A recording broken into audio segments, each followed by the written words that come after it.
Attention, Redskins fans. Listen up, because what I've got for you today is hot, explosive, and absolutely unmissable. We're at the epicenter of the most intense NFL discussions, and there are 4 stories that are going to rock your world. First up, someone from our team has been awarded one of the most prestigious honors in the sports world. Yep, you heard that right. Then, there's a crucial decision that could define our season before it even starts. Plus, an early draft pick has put a college superstar on the Commanders' radar.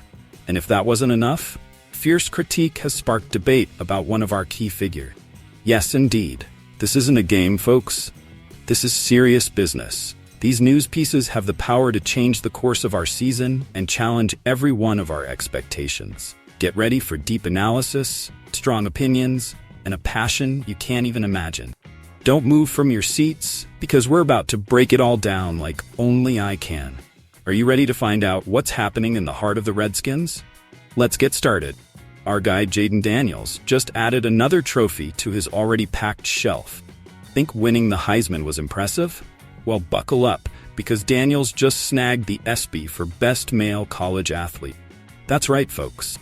Our quarterback doesn't just dominate on the field. He's sweeping the award ceremonies too. But let me tell you something, and listen carefully. This isn't a coincidence. This kid is special, and we've known it since he set foot in Baton Rouge. 72% completion rate, 40 passing touchdowns, and only 4 interceptions. And let's not forget those 1,134 rushing yards. Those aren't just numbers. They're a statement of intent. Now, some might say, well, John, that was college. The NFL is a different level. And they're right. NFL is the big league. But let me tell you something. Jayden Daniels is no ordinary quarterback.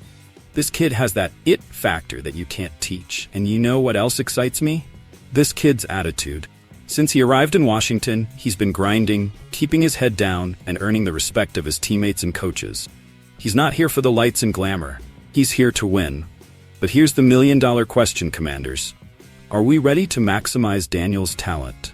Because let me tell you, we don't fix that offensive line, we'll be wasting a generational talent. Hear me, Dan Quinn and company? We can't afford to waste this kid. And to you, Jayden, if you're watching this, congrats on the ESPY. You've earned it. But remember, college awards are great, but in the NFL, only one thing matters: Super Bowl rings. But keep that work ethic, keep that humility, and take us to the promised land. Now, Commanders fans, I ask you, are you as hyped as I am about Jayden Daniels? You think he can carry his college success into the NFL?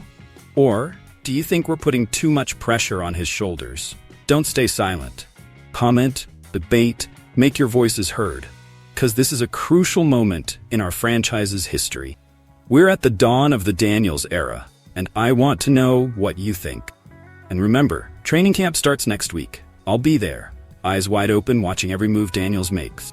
And you can bet I'll bring you all the details, unfiltered and uncensored. All right, Commanders, get ready, because we're diving headfirst into the chaos surrounding our offensive line. And believe me, this isn't for the faint of heart. Look, I'm going to be brutally honest with you, as I always am. The situation at left tackle isn't just concerning, it's a complete disaster. How on earth did we get to this point? We just drafted Jayden Daniels, a potential franchise quarterback, and this is the protection we're offering him. It's like giving someone a Lamborghini and telling them to drive it blindfolded. It's insane. Let's look at our options, because honestly, none of them convince me. First, there's Cornelius Lucas. Yes, he's been with us for 4 seasons, but let's be realistic. When has he been more than a decent backup?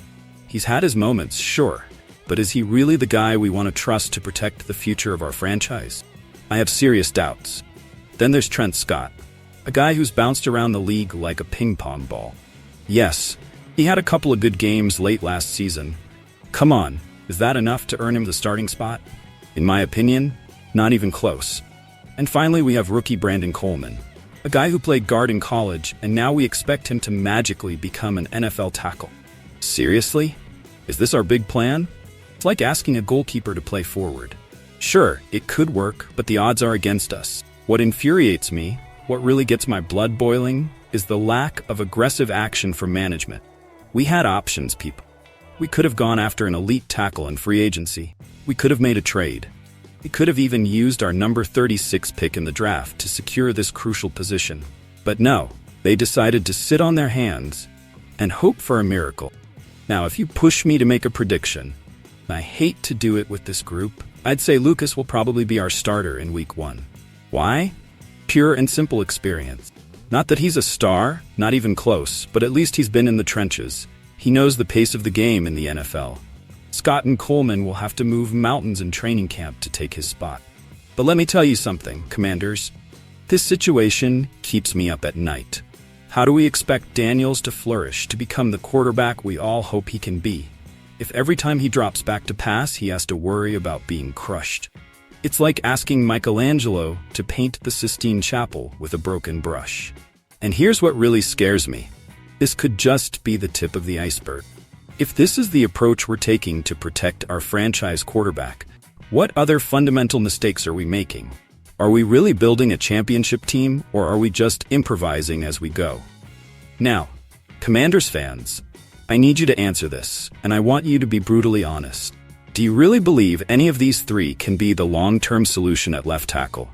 Or do you think, like me, that the team has made a colossal mistake by not securing this critical position? And let me tell you one more thing.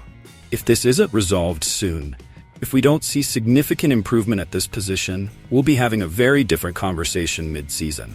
And believe me, it won't be pleasant. Listen up, Commanders, as what I'm about to tell you is going to shake you to your core. A mock draft for 2025? Seriously? We haven't even started the 2024 season, and they're already projecting us with the 5th overall pick. What a lack of respect. But let me tell you something, and pay close attention. If we end up picking in the top 5 again, it means we've failed miserably. Are you hearing me? Failed. Dan Quinn was brought here to change the culture, take us to the playoffs, not to keep wallowing in mediocrity. Now let's talk about Will Johnson. Yes, the kid from Michigan. Talented cornerback, I won't deny it. 7 interceptions in 2 seasons, including one against Michael Penix Jr. in the national championship. Impressive, I admit. But is that enough to justify such a high selection? Bleacher Report says Johnson is a top prospect. Well, so what? Does that guarantee success in the NFL? We've seen countless college stars fail at the next level.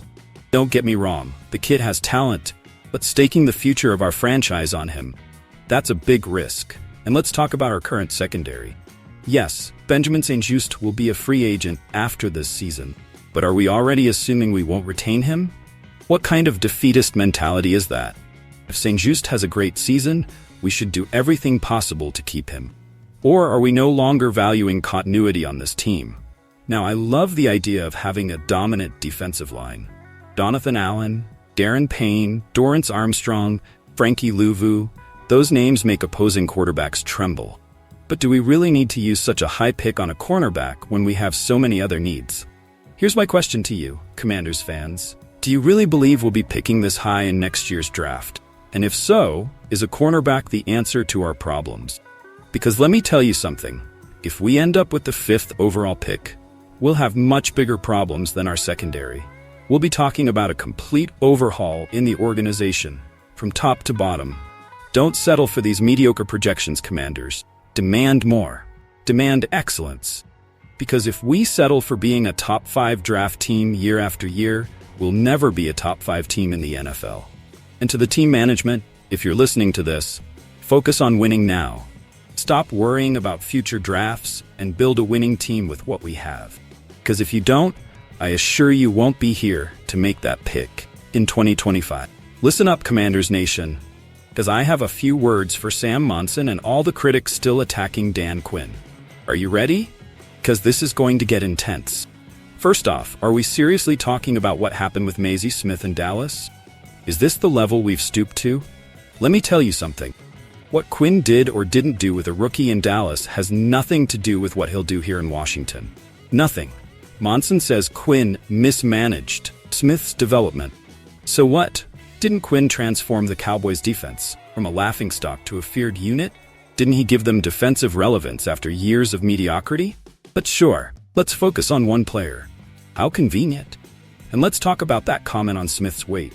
323 pounds at the combine? But what if Quinn wanted him to slim down? Was Monson in the coaching meetings? Does he know exactly why that decision was made? No, he doesn't. He's speculating, And worst of all, he's doing it to stir up controversy. But here's what really gets me fired up. This obsession with criticizing Quinn for his past, instead of focusing on what he can do for our future. Do I need to remind you that this man took the Falcons to the Super Bowl? That he transformed the Cowboys' defense? But no, let's keep talking about a rookie who didn't live up to expectations. Now, Commanders fans, I ask you, do you really care about what happened with Mozzie Smith? Or do you prefer to focus on how Quinn is going to rebuild our defense? How he's going to maximize the talent of players like Chase Young and Montez Sweat? Because here's the thing, Quinn didn't come here to repeat past mistakes. Came to win, build a culture of excellence, to bring us back to the top of the NFC East. And if you think his handling of a rookie in Dallas will define his success here, you're dead wrong. And to all the Sam Monsons out there, I have a message. Save your criticisms. Wait and see what Quinn will do with the Commanders. Because when we're in the playoffs, when we're competing for championships, your words will mean nothing. Quinn has the chance to silence all his critics here in Washington. And I assure you, he won't waste it worrying about what analysts say about past decisions. Because I promise you, when the Cowboys are nervously looking over their shoulders, fearing what Quinn has built here, all these critics will have to eat their words. Listen up, Redskins. It's time to shake this franchise to its core. No more mediocrity, no more excuses. Are you ready for a revolution? Because I am. From now on, every like, every comment, every subscription is a battle cry. It's a direct message to management saying, we're watching and we demand excellence. No more early draft projections. It's time to project ourselves as Super Bowl contenders. So here's what I need you to do. Like this video as if you're pounding the boardroom table. Subscribe and hit that notification bell as if you're signing a contract with the future of this franchise. And in the comments, tell me, what would you do to turn the Commanders into champions? Remember, every time you share this video, you're spreading our voice. Every subscription is a vote of confidence in our mission. Together, we will change the narrative. We will support Quinn and see how he transforms this team. Management is watching, the critics are listening, and we, the Commanders Nation, are ready to roar. Are you with me on this crusade for greatness? Show it. Like, subscribe, comment, and share. Because here on this channel, we don't just talk about change, we demand it. Until next time, Commanders. HTTR, and let our rivals tremble, as the revolution has begun.